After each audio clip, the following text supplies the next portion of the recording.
it is having an impact, but again, there's more to do. Before the increased police presence on Carrall Street, Calabash Bistro says coexisting with drug dealers helped them survive the disorder.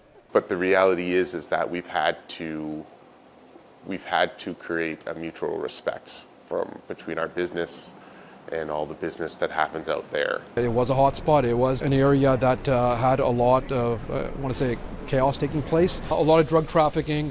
Inspector Gary Hare is in charge of Task Force Barrage. Since February, he says crime on the block is down over the same 4 months last year. Violent incidents cut by 30%, common assaults 40%, serious assaults 21%, robberies 62%, and commercial break-and-enters down 75%. Looking at numbers is one thing, but if the perception is still that it's not safe, then we need to do more. Colin David says new crews are moving in as Barrage disrupts existing networks. One group, he says, tried to stash something in their commissary over the weekend, leading to a tense confrontation only diffused by a dealer they know. First and foremost, if those types of tensions exist, again, we need to be called. We need to know, because we have foot patrols in and around the area, and we're going to respond. So I understand the challenges and frustration and sometimes the fear of coming down here. BC's Minister of State for Community Safety and former VPD officer Terry Young says targeted enforcement of criminal activity will continue, as well as addressing street conditions in the laneway. That's the reason I go to work in the morning and do this, because I do believe we can make a difference. Maybe not overnight to stop all the issues that we face, but we can make incremental progress. No business owner should have to risk their life to keep their business open, and what he's facing and what his staff are facing is extreme and something we've never seen before.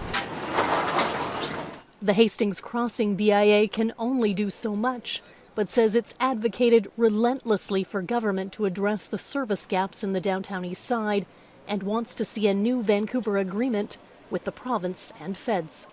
Something that actually lays out and defines clear levels of responsibility for all different levels of government.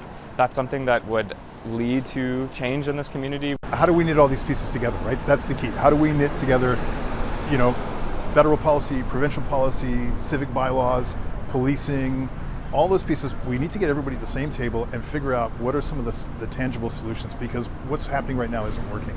It makes me wonder what the heck I'm doing down here. David says it would probably be safer selling drugs here than trying to run a restaurant, admitting he and his staff have turned down offers of $500 a day to work the block.